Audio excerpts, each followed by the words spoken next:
Good morning, good morning, good morning, folks. Welcome to another episode of Spilling Tea. I'm your host, Tiffany Daniels. We're going back to that horrible world known as the JRC. But before we do the usual disclaimers, I'm going to tell you why you see that little link up there towards the top. Doctor, and I use that term very loosely, Matthew Israel wants to debate the ADA. Let's, shall we? Mr. You won't dare come against me on this? Yes, I will. With glee and a smile. What I have pulled up there is what the Title III of the ADA actually says as opposed to what he's going to tell you it says. And I, again, find it amusing that he's going to tote this like the Special Rapporteur on Torture has never studied this before. Really? Really? All right. Disclaimers, and then we're going to get into this, because you're in my wheelhouse now, Doctor. Sit down, shut up, and pay attention. I'm about to give you a re-education. In the description box, folks, you're going to find a link to the article that the Judge Rotenberg Educational Center doesn't want you to read. It is written by NeuroClastic, a small non-for-profit started by autistics for autistics, wherein they interviewed and surveyed over 900 ABA professionals in regards to the JRC's so-called behavior modification program. Matter of fact, the JRC doesn't want you to read this article so much, they have threatened NeuroClastic with a defamation lawsuit if they did not remove it from the website. NeuroClastic has refused, so you know the drill, folks. Please read that article and share it on all your social media. We also have linked in there NeuroClastic's public statement in regards to the defamation lawsuit threat, as well as a link to their GoFundMe. We are crowdfunding, folks, in case the JRC has the balls to see through with their threat. We also have linked in there the Ozark First article that is in reference to the situation in regards to Agape Boarding School / now Stone for Hope Boarding School, which is a Christian-themed boarding school based out of Stockton, Missouri that takes in so-called troubled male teens that has impending over 21 civil lawsuits, claims, and allegations leveled against it, all which have been substantiated with the hard evidence gathered by the Missouri Department of Social Services and include the following: sodomy, rape, sexual assault, child abuse, psychological and emotional abuse, child trafficking, starvation, and that's just for starters. You have one former staff member arrested by the FBI, another a doctor who still lives on the premises with full access to the boys up on multiple, again, substantiated claims of sodomy, rape, and sexual assault of the boys there. You have an attorney general who would rather chase after drag queens than do his job, and you got a governor hyped up on a power trip from hell with full control over our National Guard. So please, send help. Read that article, folks, and share it on all your social media, all right? We got the other pertinent links to the Stop the Shocks campaign as well, including Autistic Hoya's massive archive on the subject, a link to the Jennifer Musumbo's behavioral sheet on shockable offenses, a clip out of the 7-hour ordeal undergone by Andre McCollins back in 2002, the templates, and the ever-present self-explanatory Change.org Shut the Judge Rotenberg Center Down petition.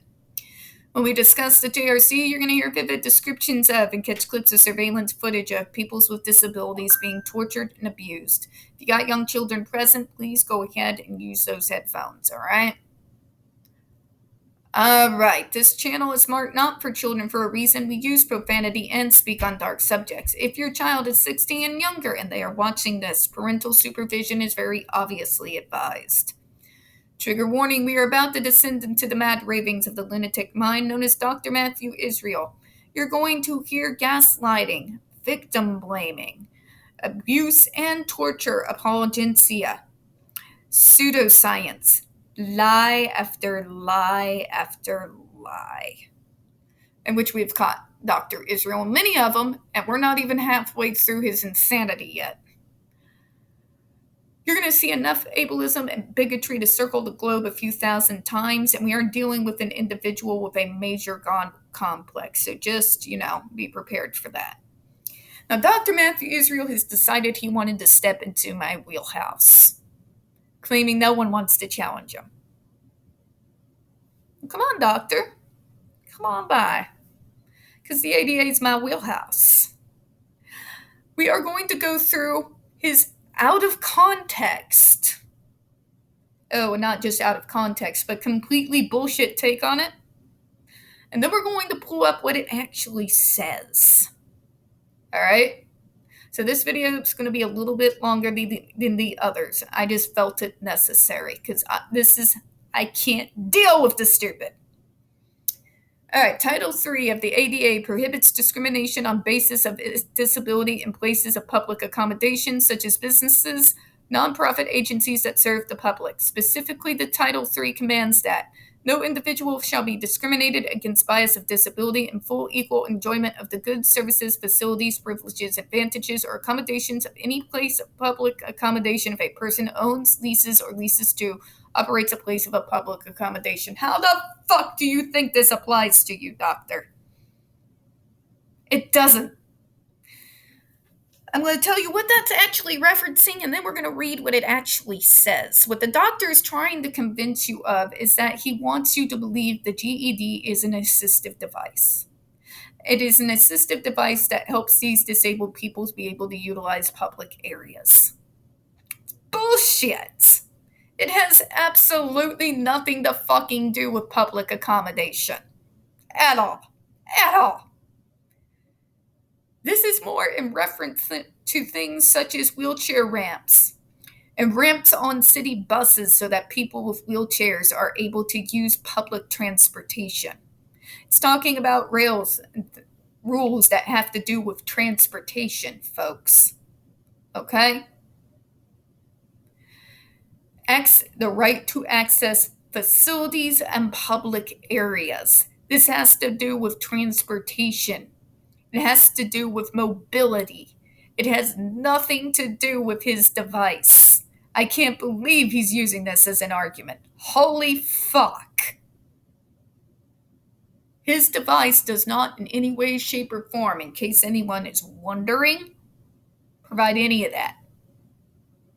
It does not assist with mobility. In fact, it does the exact opposite because you are shocking electricity directly into some of the most sensitive muscles on the human body.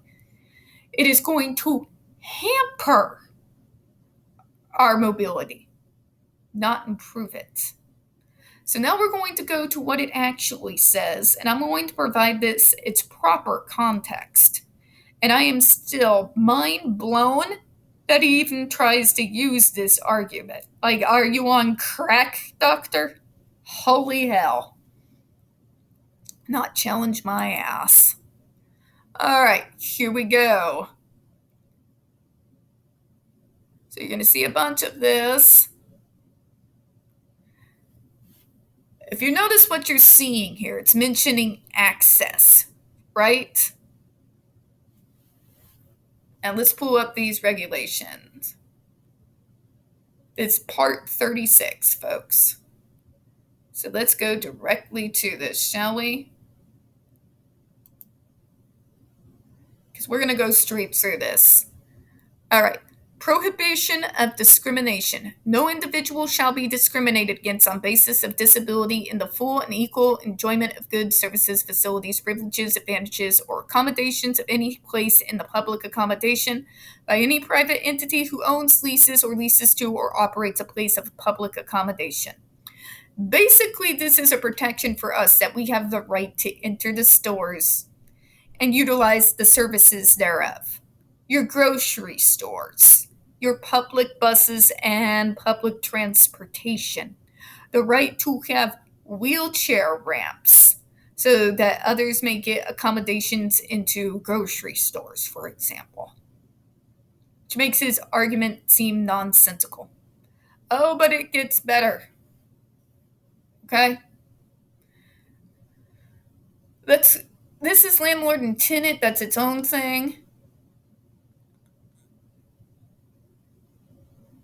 Let's go ahead and move to specific requirements.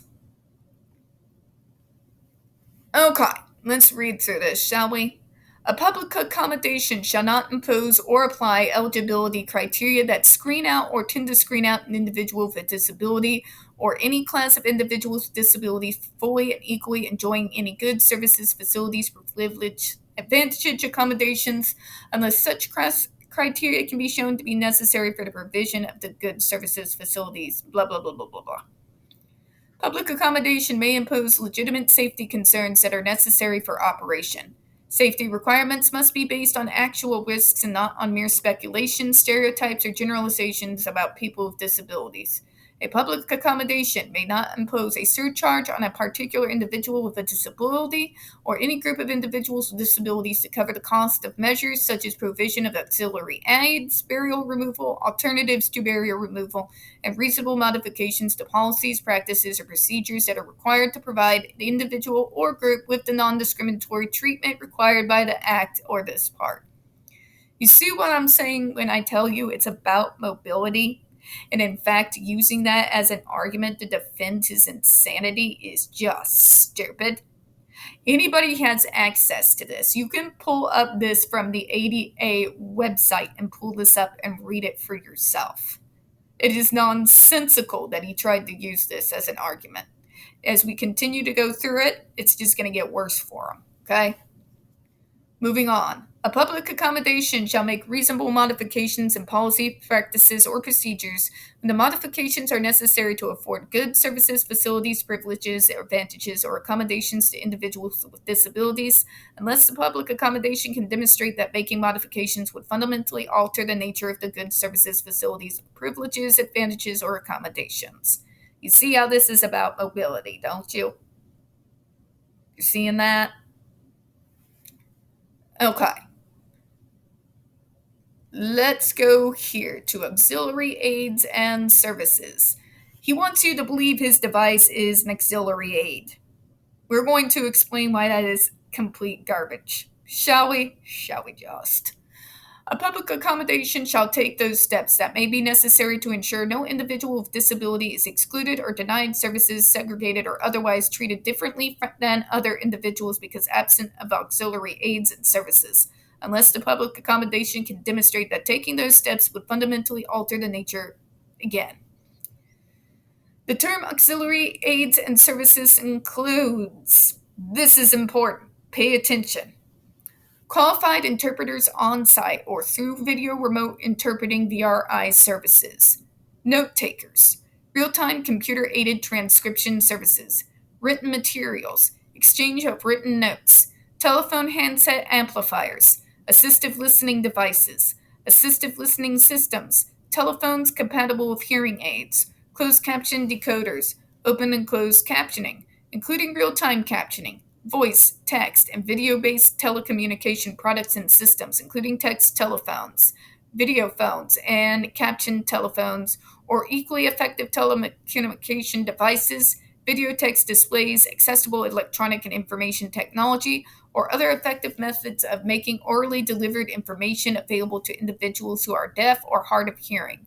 Qualified readers, tape text, audio recordings, brailled materials, displays, screen reader software, magnification software, optical readers, second auditory programs, SAP, large print materials, accessible electronic and information technology, or other effective methods of making visually delivered materials available to individuals who are blind or have low vision, acquisition or modification of equipment or devices, and other services and actions.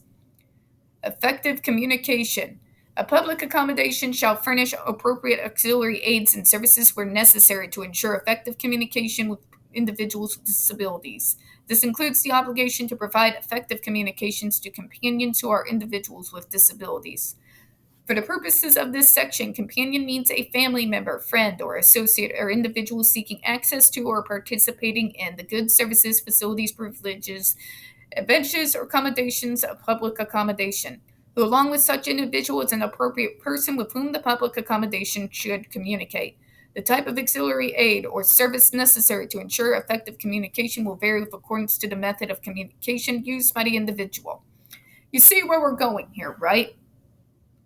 What this is in actuality referring to has to do with the reasonable accommodations and assistive devices that help us utilize the public things available to us on a day-to-day basis. It provides for reasonable accommodations such as wheelchair ramps. and ramps onto public transportation. It has to do with providing assistive communicative devices to the individuals with disabilities that they would be able to utilize in a public area to better be able to take part in the common good, do things such as grocery shopping, right? Right? If you're noticing the elephant in the room, you're not alone. Nowhere in any of this that we just read does it mention anything like the GED device. The GED device does not fit any of the descriptions that we are seeing here provided in this law. It is not an assistive device. It does not in any way, shape, or form improve the mobility of the individual. It does exactly the exact opposite. Nor does it provide assistance with communication with others. It in no way, shape, or forms fit any of the definitions of these different aids available to assist the individual to be able to take part out there in their community. His argument makes no sense. His device does not do any of this. But the doctor thinks we're all stupid. The doctor doesn't think that you're going to go onto this website to see what it actually says, and you're just going to go off of his interpretation of it. He thinks the special rapporteur on torture is not going to utilize public pages like ADA.gov in order to see what Title III actually says. Okay? Means his argument is complete garbage. We're going to close on that, folks. We don't get very many views on this channel. The few that we do get do tend to get removed from time to time. So if you could, folks, please don't forget to hit the like button, hit subscribe, and don't forget to hit those comments. I do appreciate your time. As always, we here at Spilling Tea do hope you have a good one.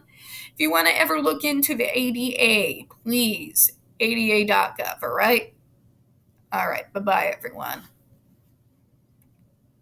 Doctor's office nut, what the hell?